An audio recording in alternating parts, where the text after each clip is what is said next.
And you have hundreds of people do your races, about 800? Yes. All different ages, all different abilities. And what kind of turn buoys do you use? Do you have any intermediate turn buoys? What is the shape? What is the size? Where do you source them? Are they branded? The whole thing. I had some pictures, but you don't want to watch me fumble around with the computer right now, so I'm just going to skip it and let you use your imagination. But you've seen some pictures, and if you were here before you saw the video, we use, for the turn buoys, the 8.5-foot triangular orange buoys. We got them from a company called Engineered Textile Services out of Mobile, Alabama. And if anybody's interested, I can get them the website. They do buoys for primarily sailing races, I think are their best customers. But we picked those up probably 8 or 10 years ago and paid for themselves many times over since then. And we got sponsors to put their logos on the side in exchange for some money, and it's a permanent sign, so it's worth something to sell to the sponsors. And then on the intermediate buoys, we've gone to using the Chicago Park District's buoys that they use for the triathlon, which are about the 4-foot tomato-shaped buoys. They're also orange. And we put those at about the halfway mark. And if you, again, if you were here before, our course is a, are you going to pull up the course? Okay, great. Our course is a triangular course, and it's 2.5K or about 1.5 miles around. And you had it on the desktop. But for the course markings, yeah, here we go. Thank you, Ben. So there's a large orange triangular buoy here, another one here, another one here. This is not exactly to scale because it was based on my own computer abilities at the time. But so it really more comes out to about here. And so there are 3 almost equilateral sides. And in terms of marking, so you're looking at about a half a mile sighting between buoys, which can be challenging. I think those triangular buoys are about the largest that they sell right now.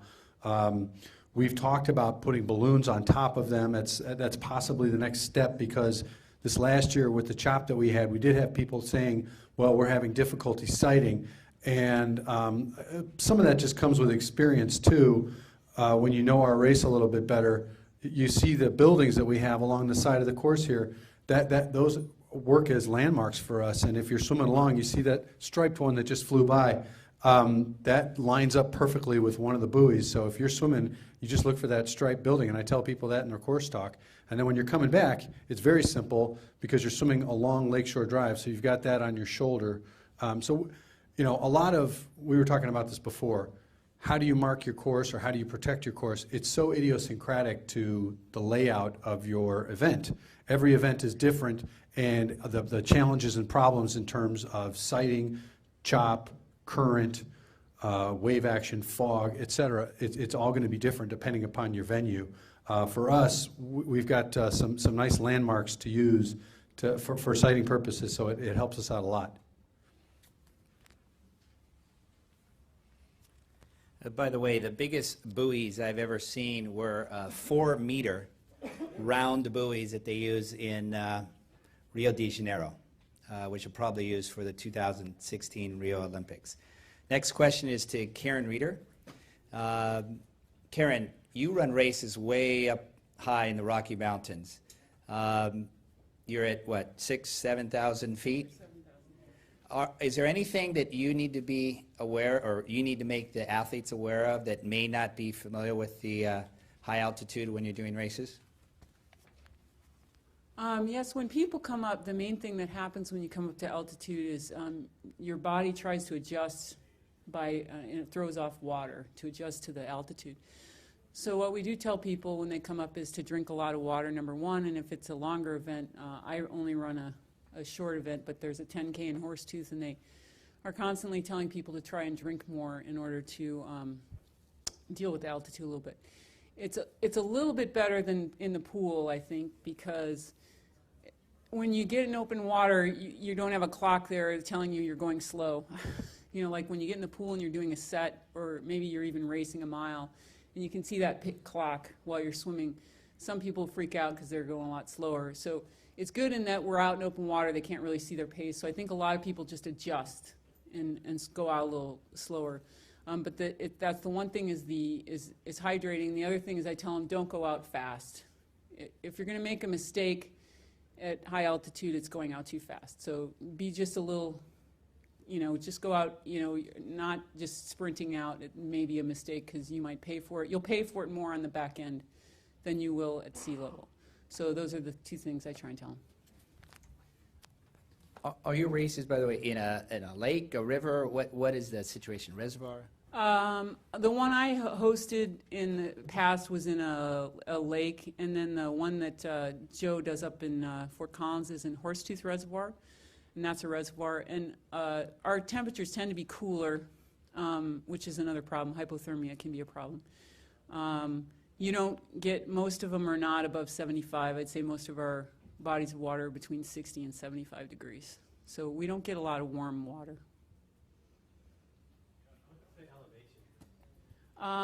In my race in Colorado Springs, we're at about 6,500 feet, and I'm not sure what they are in Fort Collins. I'm guessing probably 5,000, 6,000, something like that. Generally, Rocky Mountains are pretty much between, I think Colorado Springs is a little higher, and Denver and Fort Collins are a little lower, but you're 5,000 feet. If you're swimming a 500 in the pool, it's in Colorado Springs, it's 7 seconds difference per 500. Like if you were trying for a cut, you'd take off 7 seconds, and a 1650 would be 32 seconds. So it makes quite a bit of difference in time. And no one's ever extrapolated out how much it is for 5K or 10K, but I would imagine the numbers get bigger like they do between 500 and 1650. It's not 7 times 3, it's 7 seconds and 32 seconds. So you're going to be slower, but the good thing is most people can't tell that because they don't have a clock, next to them. So, but yeah, your times will be slower too. The Colorado people kind of bum out when we have those in the USMS. You have the 3,000 meter postals and all those kinds of things. Well, we're always a little slower. It's harder to compete, but that's just the way it is. Next question is to Lynn, who runs a race where there's permanent markers. And it's very interesting. If there's permanent markers and you have this calm, flat water lake, how do you make your race better and better year in and year out? You mean better for the swimmers or safety or? Yes. First of all, they're not actually permanent markers, but we do put them in by GPS, so they pretty much go in the same place. So our course doesn't change from year to year. And basically, what we do is we try to provide a good experience for the swimmers.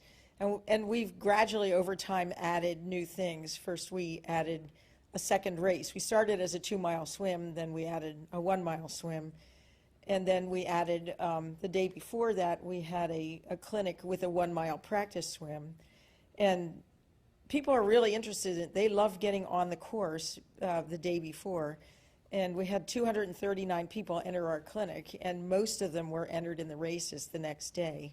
So that is a very doable thing. And we can steer the novice swimmers to the clinic. People who are nervous about it, then they can actually swim on the course. Next year we're going to add a 5K, and then we'll pretty much be maxed out on what we can add, because we have time limitations of how long we can have to get out of the lake at noon, and we can only do it those 2 days.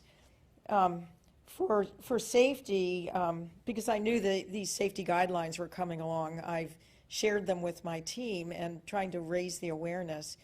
And it's actually been a revelation. They've been interested in. I now have my whole event group discussing the safety, and there are certain areas that we have some weaknesses.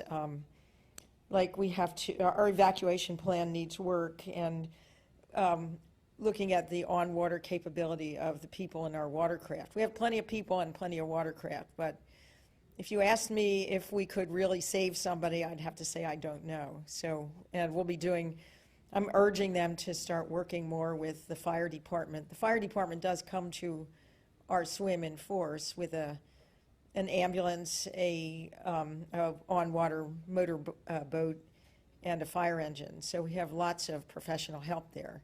we need to work more with them to improve the other aspects of our safety. Next question is to Dick to my left here, who organizes the U.S. Masters Swimming 25K Championships. Remarkably, you had 45 people 44 start. So we're talking about mile swims, 2 mile swims, 5K swims, but it's a whole nother ball game when you're at 25K. What do you have to consider at 25K when your Masters athletes can be in the water 6, 7, 8 hours?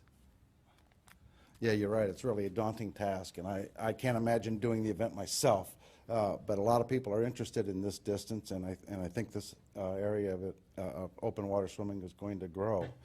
So there are a lot of things, and I go by the 3 Ps. Planning. I just plan obsessively. I drive my wife and my kids crazy. Planning, professionals, and preemption. And I cannot do this by myself. I plan obsessively, but I try to get as many professionals involved as possible. We have a really fabulous civil service here in Noblesville. We have the police and the fire departments and the Department of Natural Resources, which are behind us 100%. They actually have, for the last few years, have been providing service free of charge. So I think that might change with the economic times. But we have professionals on the course. And let me show you the course. And I have it so easy compared to the horror stories that I've been hearing from all of you about ocean swims and Lake Michigan swims and 800 people. We're really talking 44 people, 50 people. So it's a much easier task for us than it is for any of you other race directors. I'm fortunate, and I still worry like crazy over this because there are lives at stake. But it's a 5-kilometer course. It's about 1.5 miles long from here to there. It's an inland reservoir, 1,500 acres, and this is 1.5 miles from here to this end. It's a 5K loop. It's like the Indianapolis 500. You just turn left all day long.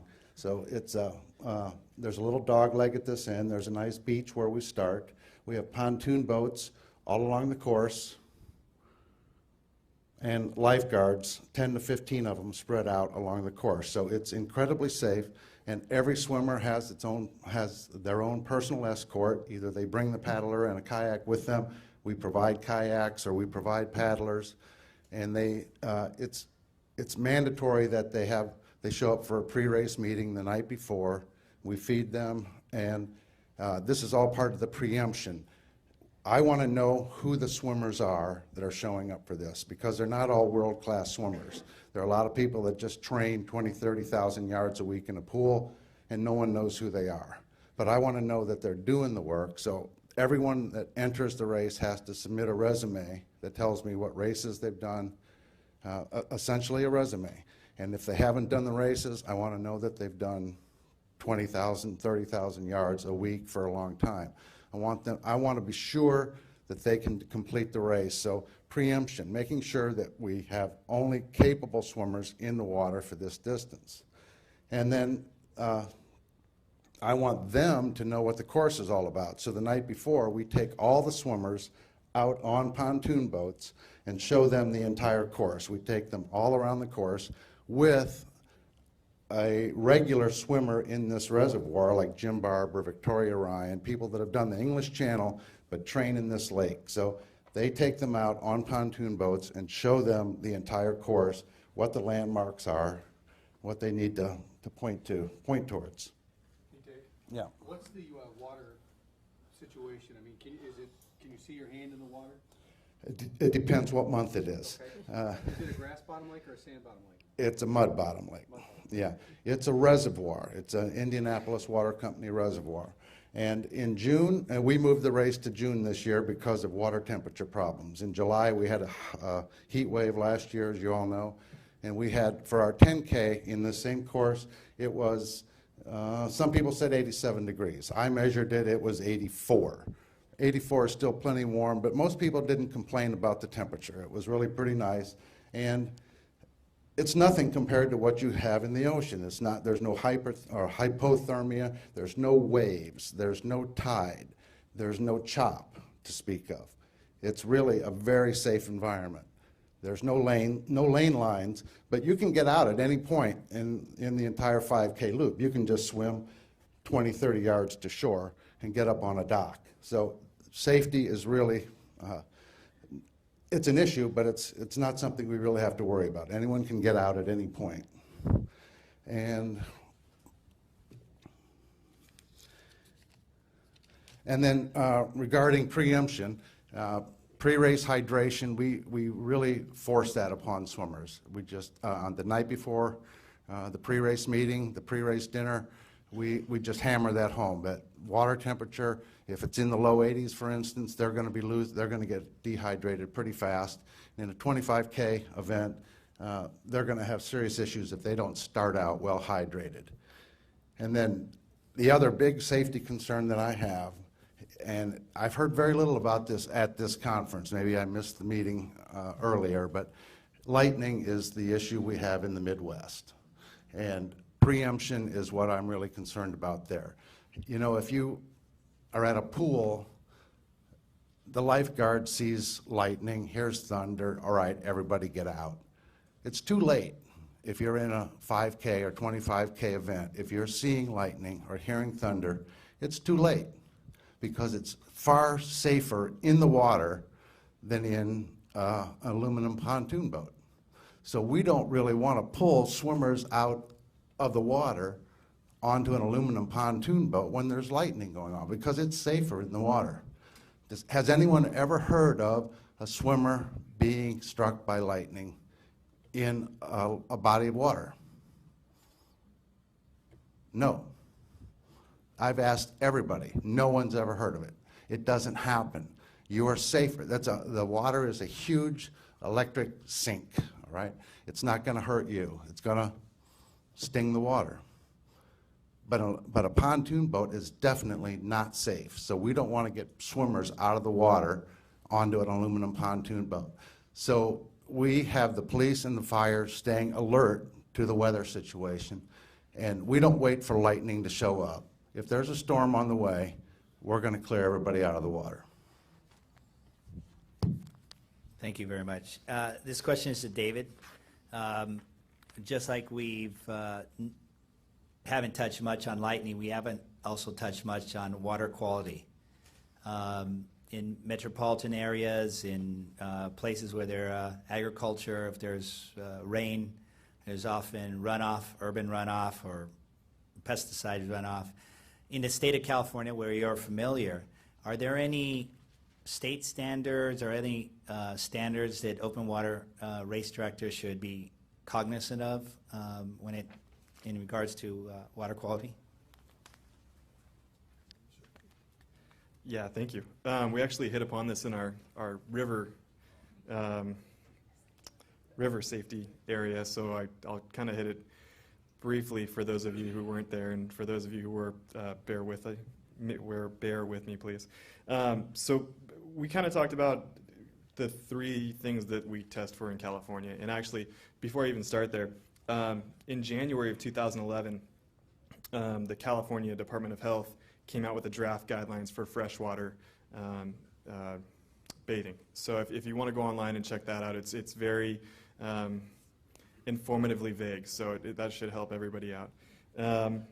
Basically, there's a couple of things that they look for, and it's E. coli, it's total coliform, and it's Enterococcus.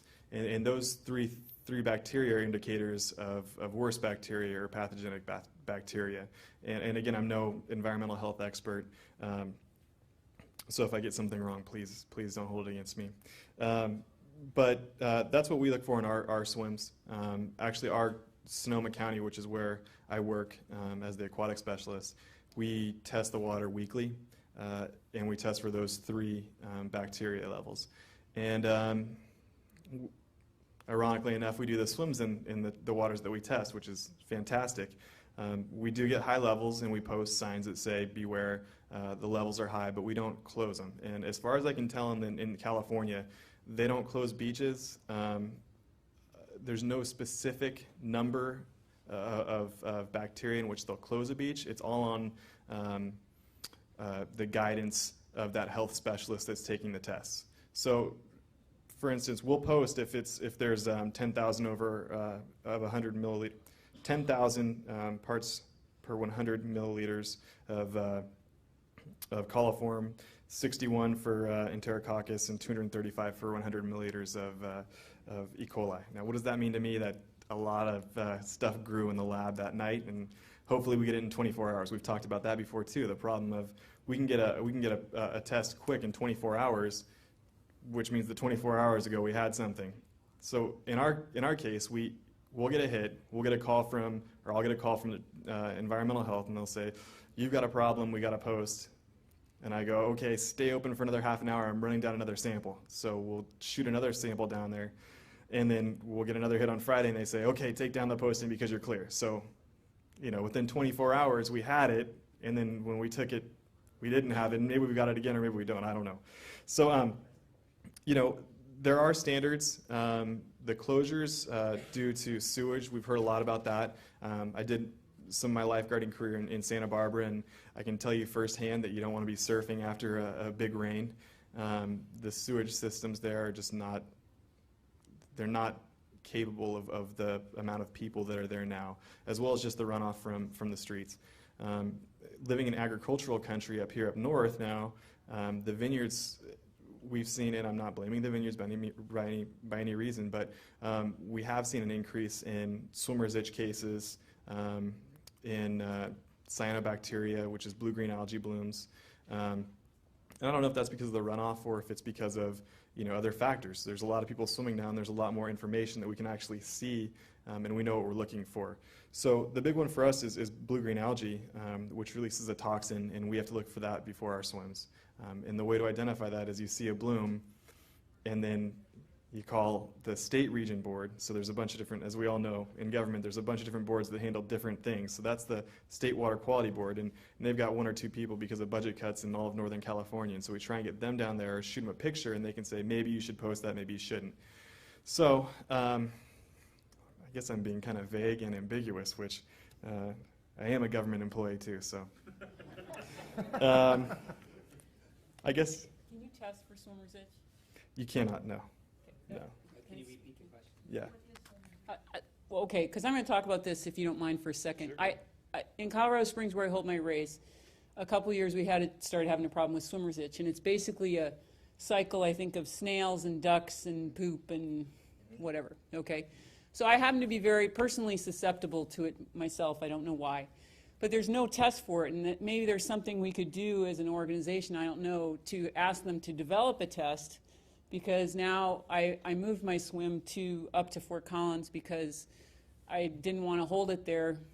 It was one of the reasons, because I have this swimmer's itch problem and I don't want to expose people to that. And there's no way to test for it, other than me getting in the lake and waiting for 2 days and going, okay, it's there. And so the swimmer's itch thing is definitely a bummer.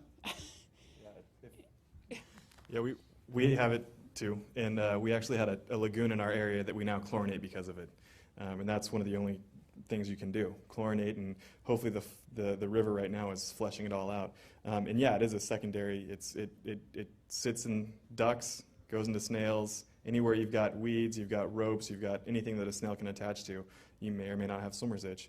And you're right. The only way to test it is I get in and do the swim, and then we say we've got it or we don't, and then we let our swimmers know. And that's a good question. Did you say you chlorinate natural body water? Yes. Yeah. It is. It's a swimming lagoon, so it's a separate lagoon from our lake. And we let it off gas before we put it back into the lake. Yeah. Yeah. I guess. Go ahead.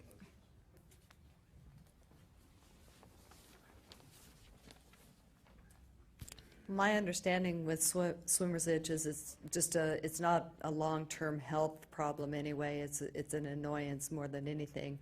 So if people are trained to dry off, towel off, wash off, it's something that really it's not harmful long term.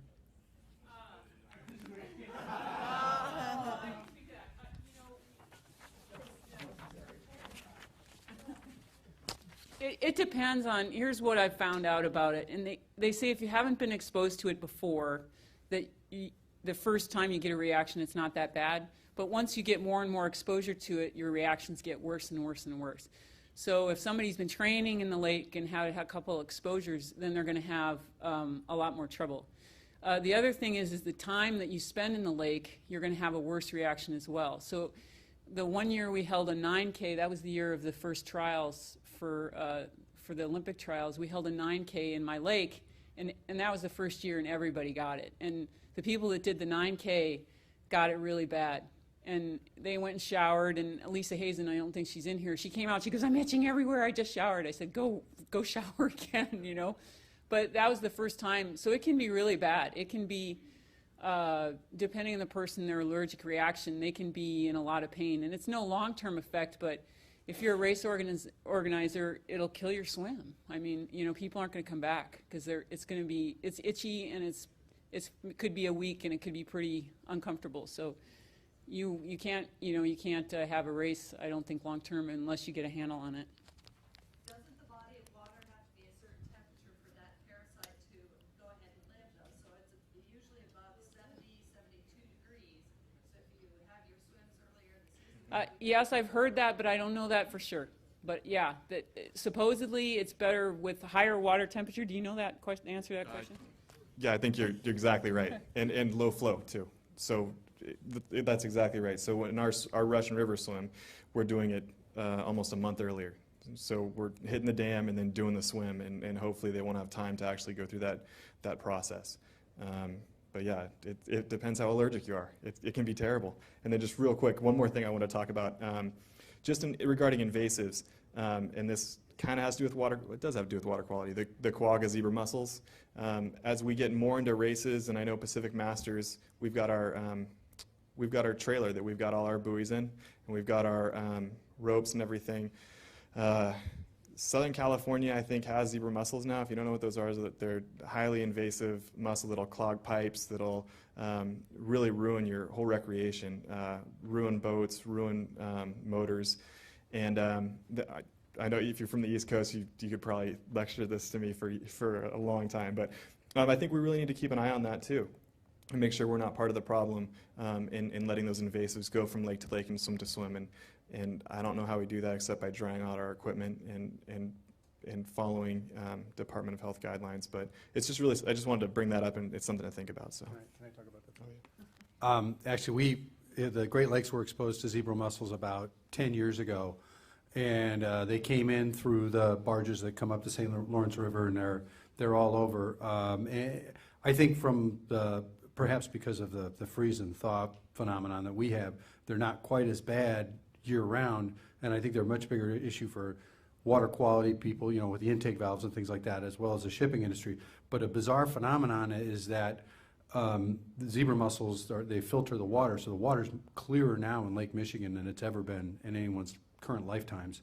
You can see 30, 40 feet down, whereas you never could before. And the flip side to that is that we've got lots more green things growing up from the bottom. So like we have right after about 70 meters into our start, you go over this huge bed of green leafy things. I don't know what they are, but it's seaweed. Yeah, essentially lake seaweed. But it freaks people out. But I don't know what the long-term effects of these zebra mussels are going to be in terms of what it does to the rest of the ecosystem. But it's here to stay, I think. Just real quick again, as long as we can keep it out of the lakes that don't have it. There we go. This is a completely separate safety issue, and I'd like each of you to address this question, and it's the competition between male and female. Quite often we have women swimming over men, men swimming over women. I have observed, and I don't know if this is correct or not, but I have observed when women swim over women, there's usually an apology, or at least an acknowledgement that there was a conflict. When I see a man versus man, there's usually followed up with another conflict and another conflict. When I see man versus woman, in that case, usually the man continues it and the woman backs off. So This is just a generality that I've seen. Is that an issue in any of your races, mixing the genders, whether they're slow or faster, younger or older? Are there things that you think we should do in our races to minimize the conflict? Because at the FINA level, the professional level, at the Olympics, fingernails need to be cut, jewelries have to be removed. In large mass participation races, we don't, generally that isn't the case, where you're asking people to cut the fingernails, remove wedding rings, etc. So again, if in all your experiences races, are there any issues we need to be aware of? Just go down this.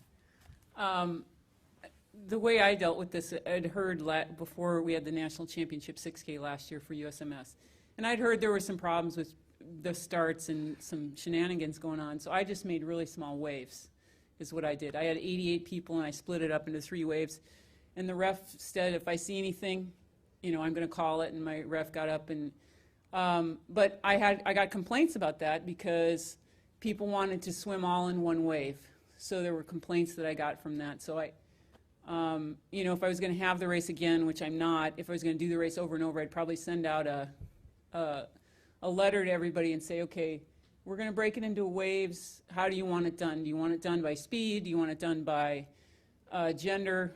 You know, what way do you want it done? I did it by gender, and there were some issues, and some people were not happy about that. But that's the way I felt best about dealing with that, and I thought it was safer to have really nice small waves. I can see everybody. And that's what I decided to do. All right, very similar. We've gone a number of different ways. We've split it up by sex, by age, by time, and it seems, in our experience, again, we've gotten complaints about probably everything. So we just seem to, if we have 150 people, we'll do 3 waves, and that just seems to spread it out the most. We get the least complaints. The fast one, we get to race the fast men. You know, it's Shelley beating the fast men. So, yeah, that just seems to work for us. Again, I think this is so idiosyncratic to your race, but there are similarities that you can utilize. We have, when I first took over the race, it was 70 people, and now it's 800. So when it's 70 people, you don't have that problem. Especially our start is about 50 meters across, so you can spread out really nicely. It's not like you're going through some narrow chute. But as our waves have gotten bigger, now they're somewhere in the order of 125, 150 people, you spread out, you can't have contact. I address this right off the bat in the course talk. I say, listen, unless you think you're going to win your wave, your age group, or you're going for some course record, I can't imagine any time where you need to be so aggressive that you're swimming over the top of somebody, you're smacking elbows with somebody, and you can't back off or get out of the way. I was telling a story at lunch about how I had an experience like that during a triathlon and ended up having a dolphin away from an overly aggressive female. We were in the same heat. So, but the other thing that we did to deal with that, to take the hard chargers out of it, is we have an elite wave. We have 50 swimmers. If you feel like you're going to be in that, you want to be one of the hard chargers, we'll put you in this first wave. You'll go off at the very beginning, and then the next wave will go 3 minutes later. That way, we sort of corral those people together. If they, you know what you're getting into if you're in that wave. And the few times before that we had men and women separated or age groups separated, we had the same complaints about people. I didn't realize that someone was going to go 55 minutes for a 5K. If I had known that somebody was out there that fast, I would have been able to pick it up. And I want to swim next to the fastest swimmer. So this took care of that, having that elite wave where the best swimmers could compete against each other and take the, any desire to be aggressive out of the general population. We have some limitations in our venue. We put people in off of a boat ramp, and it's about 15 feet wide. So we do waves of 25 at a time, but we do our start in the water, so everybody gets in the water and then we start them. And we must have a pretty civilized bunch of people. We do seed by time, so the fastest people go first, and we make sure we never have so many waves that everybody has to be off the start before the the swimmers, the fastest swimmers come around, which isn't too big a problem. I think that if somebody is rude, they're going to do it no matter how you set up your event. And I find that our swimmers prefer to have the competition by having them in by seed time. How do you seed the people? By pool times? By Yeah, that's an issue. We ask for the 1650. That's kind of standard for U.S. Masters. We do get a lot of people. I'm the registrar, so I get a lot of people asking me, you know, a lot of open water swimmers don't know what their 1650 time is. And, well, we end up working it out. And after they do the race the first time, they pretty much know where to put themselves. Hey, Lynn, we had some video from that. You wanted to show them the boat ramp and things like that? Lynn, if you could explain the race. There you go. Yeah, here's the boat ramp, and we have our, There's the mic. yeah. They didn't show the start, but the boat ramp where you saw the lines across. I guess this, yeah, this looks like we're lining the people up. We just line them up. And this is that was a wave, and that's how many people are in a wave. That's a wave starting. So you can see it's pretty easy. There's a pretty decent amount of water there to spread out. Of RTB per mile. Do you have that civility that we have over in the East Coast? There's a lot of different languages, there's a lot of different styles, no. And by the way, there's $10,000 for the winner, that changes the equation. For the 25K, we have, fortunately, only 50 people, so that's not really an issue. But I still warn them that there are really only two rules at my race. One is you go around all the buoys 5 times, and that there's no unsportsmanlike conduct. So they know they're going to get disqualified if they're brutal during a start. And I also emphasize that, you know, there's no way you can win this 25K in the first 100 meters. But you definitely can lose it in the first 100 meters. So a kinder, gentler start is what we're shooting for in Noblesville, Indiana. We do have a little issue with the relays. So we might have 150 or so in a relay. And we have not done wave starts for that yet, but I'm considering it. For the 25K, everyone wants to be in the same heat, no matter how many people there are. If there's 100 people in the event, we're still going to have one heat because everyone wants to know who their competition is.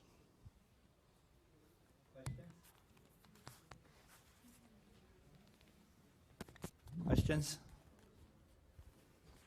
I will tell you the refereeing at the elite level at the Olympic 10K swim is got to be the hardest refereeing ever. Thank you.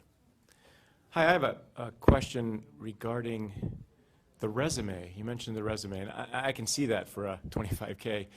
Thinking about most open water races, well, almost all open water races in Pacific Masters is 1-2 miles, something like that, 2 miles or less, except for maybe Donner. The resume makes some sense, perhaps, and maybe this is mostly a question for someone like David, who has hosted races in Pacific Masters of that length. What would you do? Well, consider 2 scenarios. One, the scenario you already do, which is you get 500 entries for a race, and you got to figure out your safety concerns. The next scenario is you get 500 entries, but you have a resume on everyone. Let's say you have, for every person, you know how many open water races they've done the last 2 years, and you know their times for their distances. Tell me what, and this is open to all of you, but I'm picked on David. What would you do differently between those 2 scenarios related to safety? And I'll run. Right, you're picking on me. So if I got 500 race applications, I'd probably jump up for joy because we get about 120 for each swim, so that sounds pretty good to me. You know, the infrastructure needed to evaluate 500 resumes, even 200 resumes on each person for the event director, you know, you need some time. I mean, that comes right to mind, is you need to know let me put it this way. So we use active.com. We get their race time. Basically, if they put a race time down, we typically know if they've swum something before. No time, that doesn't have anything to do with whether they've swum before, and sometimes they are great swimmers and just put no time. So yeah, let me back it up again. So I think that, you know, with 500 resumes of if they've been a swimmer, if they're open water qualified, and by qualified I mean they've done it before and survived, I guess. I mean, not to put that lightly, but have gone through it and want to do it again. I think that would help. I think that'd be an easier way to judge who goes in what heat and who you need to follow up with. As we heard earlier today, it is nice to be able to walk through and know who those people are that might be a first timer and you might want to double check with and just see how comfortable they are in the water. When you don't have those, it's kind of a roll of the dice. You can walk through and see who those people are who are wearing the Speedo or the tri-suit and kind of looking tentatively at the water or come out shivering already after a 25 warm-up. So yeah, to answer your question, I don't think more information could ever hurt. I think it would aid us in planning, which, as you said over there, that's what you need to do is planning, prevention. So yeah, I think that's actually probably something we'll incorporate. I think that's a great recommendation and would help us. The only problem I see with that is depending on the time that you have your entry deadline and the time of your event. If I have a race and I have 80 people and suddenly I have 500 and I've only got 5 days, you know, I'm not sure I have enough time to go through all that and you know, and figure out where everybody's going to be. So probably what Lynn said about having a 16:50 time, you know, for smaller events is the way to go, is the easiest way to go because you don't have time to go through those resumes. Now he's doing the 25K, maybe he's got more time. What's your deadline? Well, there's only 50 people, so It's not a problem. But that's the problem with the resume thing. You aren't, you know, depending on when your deadline is, you aren't going to have the time to go through them and do that. So here, I'll hand it over to Lynn. I don't actually care when your deadline is. If you in the multiple hundreds of entries, that would be an impossible task. We had 771 people enter our event last year. I mean, unless this is quantifiable and you could do a computer run to figure things out, it's not possible with the larger events. Actually, that's what I was thinking of. Yeah, just to echo that, I think that that for us, for Big Shoulders, we've done the entry time if you want to be seated in the first heat, and that's really the information that we want is to get the people who really want to be in that elite wave going. But as far as when a resume is needed, I think 25K you want to make sure from a safety standpoint that the swimmer can handle it. For a 5K or a 2.5K or a 1 or 2 mile, you know, you're probably going to let them try and figure it out themselves and then counsel them through correspondence by email, during their course talk, what have you. I love the idea this morning. Somebody said the go, no-go approach. You know, has your training allowed you to do this, and this? If yes, it's a go. If not, maybe you ought to rethink this race this year. I think that's a great idea. To that effect, we are developing a automated program. It's built on the algorithm that we've developed with Club Assistant. Club Assistant does a variety of work here, and it actually is theoretically with the support of the race directors. Race directors would give the database, they would feed into the database the previous year's information and a variety of other factors, and hopefully this will come out with a system. This system will come out later this year. You had a question?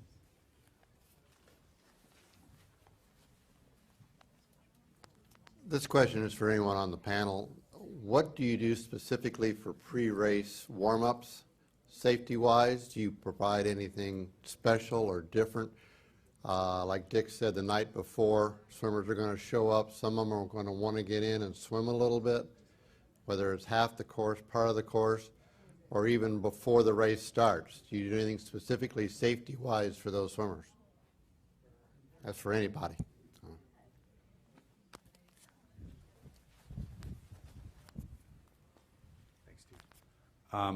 In Chicago, I showed the picture of the wall that goes along Lakeshore Drive, and there are ladders that go along the wall, and for about half of the course, you can stand up and walk to the ladder.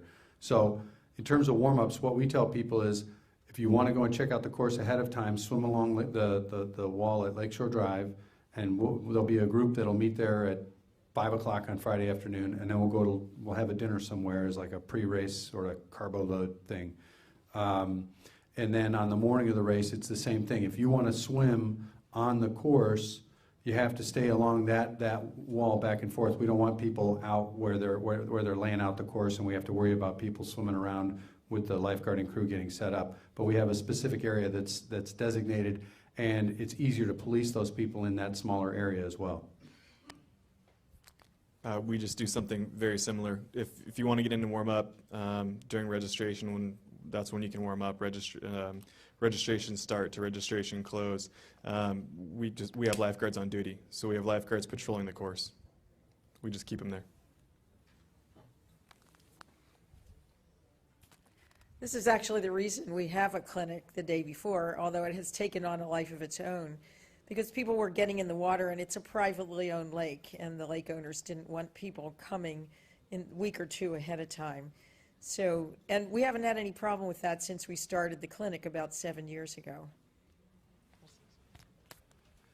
For the 25K, I have people showing up as much as a week ahead of time, and I live right on the lake, right on the course. I've got a nice little, tiny little house on the water, and they all show up at my house, or a lot of them show up at my house, and I take them out on the pontoon boat and show them the course, and I let them jump in and swim and get them familiar with the course ahead of time. Will your address be posted on the website so you can all come by? No. Then race morning, then we get the lifeguards out there an hour early and just keep everybody confined to the beach area. Any more questions, comments?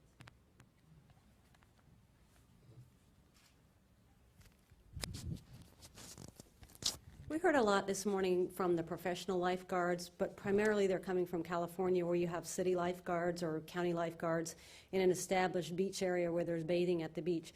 A lot of lake swims are held at beaches that don't have established bathing.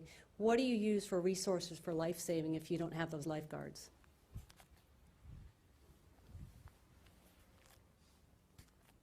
This is a question that I had to go through because I had my swim in Colorado Springs, and then I couldn't have it there, and I had to go up to a lake I'd never been to, an area I'd never been to. And in Colorado Springs, the city owned it. I had lifeguards there. I didn't even have to worry about it. They had their job. We'd meet, talk over the plan, and I'd pay them, and they did their job. So I was going up to somewhere I have no lifeguards. I don't, know what I'm going to do, kind of.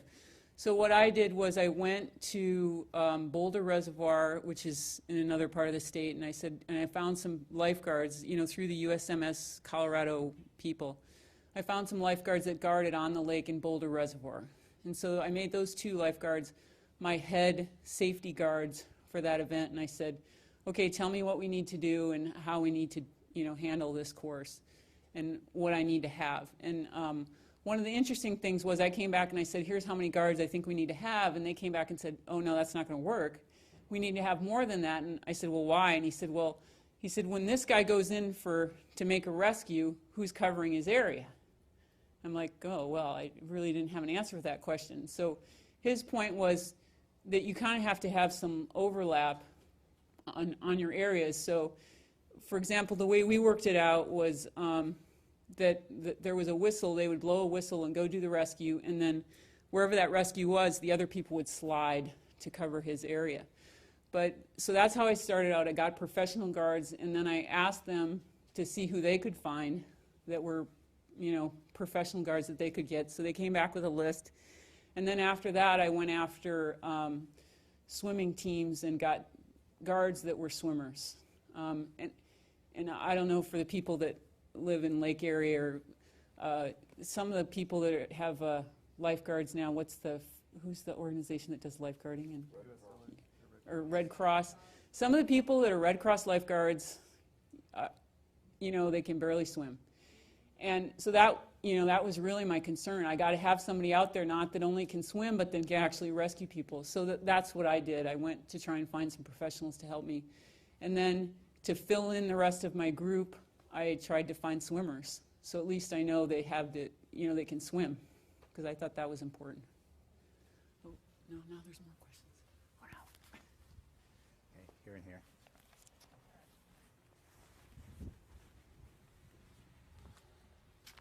Hi, my name is Kathleen Morris, and I am the race director for Lake Berryessa here in Northern California.